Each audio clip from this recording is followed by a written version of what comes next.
राजपूतों का देश में 50-60 सीटों पे पूरा वर्चस्व है और जिधर राजपूत झुक जाता है वही सीट मतलब पार हो जाती है। विरोध में देखो रविंद्र भाटी के साथ क्या हुआ राजस्थान में, पूरे पश्चिमी उत्तर प्रदेश में सहारनपुर से लेके कराना, मुजफ्फरनगर, मेरठ, गाजियाबाद जितनी भी थी बेल्ट पूरी की पूरी बेल्ट साफ हो गई। तो ये समाज कोई छोटा समाज नहीं है।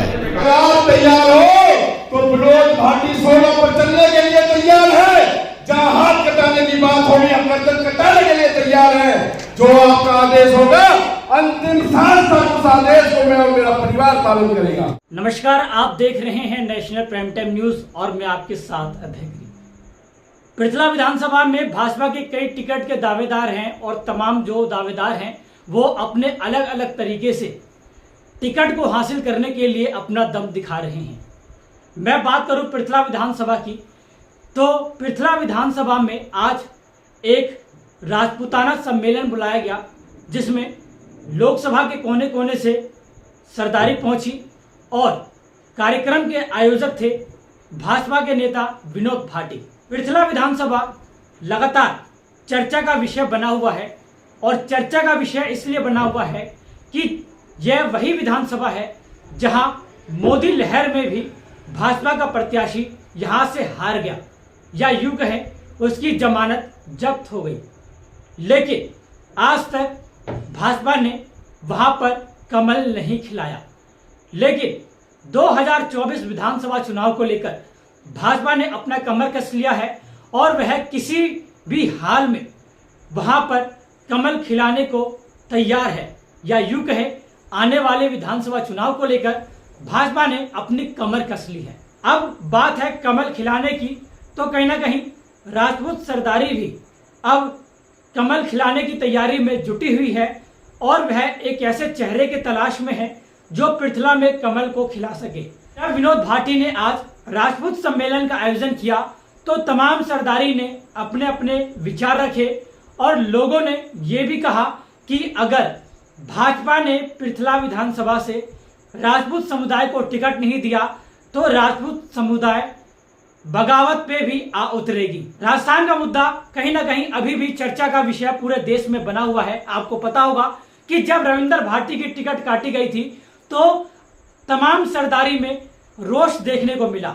तमाम राजपूताना सरदारी भाजपा के विरोध में आ खड़ी हुई, बड़े बड़े पंचायत किए गए, बड़ी बड़ी जनसभाएं बुलाई गई, बड़ी बड़ी रैलियां की गई और कहीं ना कहीं भाजपा के खिलाफ सरदारी ने अपना रोष प्रकट किया। कहीं ऐसा हाल हरियाणा में भी देखने को ना मिले, क्योंकि जो तेवर आज राजपूत सरदारी के दिखाई दे रहे थे उनके तेवर को देखकर यह साफ साफ स्पष्ट होता है कि अगर भाजपा ने पृथला विधानसभा से राजपूत समुदाय को टिकट नहीं दिया तो सरदारी सड़क पे उतरने को तैयार है।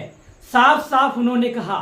जब हमने राजपूताना सरदारी से बातचीत की तो सुनिए उन्होंने क्या जवाब दिए। अभी राजपूत एकता सम्मेलन किया गया विनोद भाटी जी के द्वारा, क्या निष्कर्ष निकला इस सम्मेलन के माध्यम से? इसमें सभी ने जितने यहाँ पे वक्ता आए हुए थे, आसपास के गांवों के बड़े बड़े लीडर नेता लोग, सरपंच और पंच जो लोग आए हुए थे, उन्होंने सबने आश्वासन दिया कि हम मतलब जब विनोद भाटी के साथ हैं और तहदिल से तन मन धन से इनकी मतलब जो है इलेक्शन में मदद करेंगे। विधानसभा ये राजपूत का एक हक है। 9 में से 1 सीट हमारी बल्लभगढ़ के लिए पिछला की 2 सीट हमारी जरूरी है। अगर नहीं देंगे तो पार्टी के जो बड़े बड़े प्रवक्ता और बोला चाला सरपंच और ये इनके अपनी पंचायत करेंगे, महापंचायत करेंगे और जो डिसीजन बोलेंगे उसमें सारी बिरादरी एक साथ रहेगी। में बल्लभगढ़ की और ये पिछला की ये सीट ये मतलब राजपूतों की सीट है। यहाँ राजपूत कैंडिडेट बनते आए हैं और इनका हक है। अगर बीजेपी इस हक को इनको नहीं देगी ना तो महापंचायत करने के बाद में राजपूत अपना जो फैसला लेगा सारा राजपूत उनके साथ हो जाएगा। देखिए, ये बिरादरी का मामला है, समाज का मामला है। सबसे पहले तो समाज जो फैसला करेगा वो फैसला माना जाएगा जी। और अगर भाजपा ऐसे करती है तो भाजपा का विरोध करेंगे, सिंपल सी बात है। और विरोध में देखो रविंद्र भाटी के साथ क्या हुआ राजस्थान में, पूरे पश्चिमी उत्तर प्रदेश में सहारनपुर से लेके कराना, मुजफ्फरनगर, मेरठ, गाजियाबाद जितनी भी थी बेल्ट पूरी की पूरी बेल्ट साफ हो गई। तो ये समाज कोई छोटा समाज नहीं है, बहुत बड़ा समाज है। अगर भाजपा उसको रिस्पेक्ट करेगी, सम्मान देगी तो बीजेपी को सम्मान मिलेगा।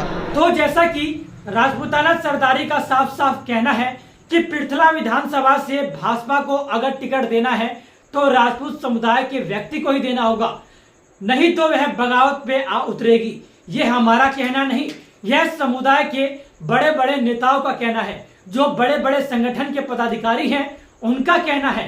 उनका ये भी कहना है कि अगर भाजपा ने टिकट नहीं दिया तो इसके खिलाफ बड़ी बड़ी पंचायत भी हम फरीदाबाद में बुलाएंगे। आखिर विनोद भाटी का दर्द राजपूत समुदाय के बीच में क्यों छलका, आइए हम जानते हैं। जो इस पावन सरदारी ने अपने बच्चे के सर पे पगड़ी रूपी ताज बांधकर अपना समर्थन, अपना प्यार, अपना स्नेह इस बच्चे को दिया। मैं और मेरा परिवार ताउम्र उनका कृतज्ञ रहेगा, ताउम्र उनका एहसानमंद रहेगा। इस पगड़ी के समर्थन के मैं आप सबको आश्वासन देना चाहता हूं कि मैं आपका बच्चा, आपका बेटा विनोद भाटी जिस तरीके से आज अपने समाज का सम्मान किया है, ताउम्र अगर विधायक भी बन जाता हूं तो उससे 10 गुना सम्मान सबको देने का काम करूंगा। मैं आपसे रिक्वेस्ट करना चाहता हूं, आप सबको आज राजपूत बनकर नहीं, विनोद बनकर 36 बिरादरी में जाना होगा। क्या आप तैयार हो? क्या आप तैयार हो? अगर आप तैयार हो तो विनोद भाटी 16 पर चलने के लिए तैयार है। जहां हाथ कटाने की बात होगी, हम गर्दन कटाने के लिए तैयार है। जो आपका आदेश होगा, अंतिम सांस तक उस आदेश को मैं और मेरा परिवार पालन करेगा।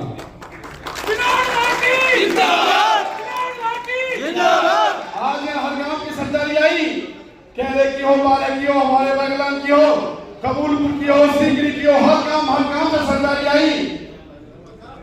सभी के सामने आंख से आंख मिला कर वादा करता हूं, आपका सर कभी भी ना झुकने दूंगा, ना कभी आपको परेशान होने दूंगा। ये वादा और आश्वासन करता हूं।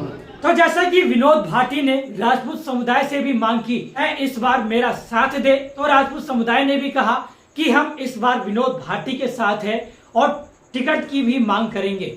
इस मौके पर बड़े बड़े पदाधिकारियों ने भी ये बयान दिए कि अगर भाजपा विनोद भाटी को टिकट देती है तो हम 100% पृथला को जीतेंगे और पृथला में कमल खिलेगा। देखा जाता है आने वाले विधानसभा चुनाव में क्या विनोद भाटी टिकट लाएंगे या नहीं, क्योंकि सरदारी का कहना है कि हम विनोद भाटी के साथ हैं।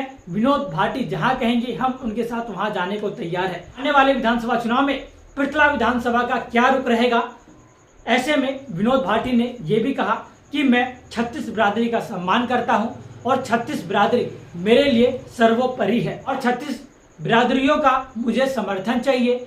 ऐसे में तमाम राजपूताना सरदारी ने उनकी बात का समर्थन किया। तो खबर को शेयर कीजिएगा और बने रहिएगा तमाम खबरों को देखने के लिए नेशनल प्राइम टाइम न्यूज के साथ। धन्यवाद।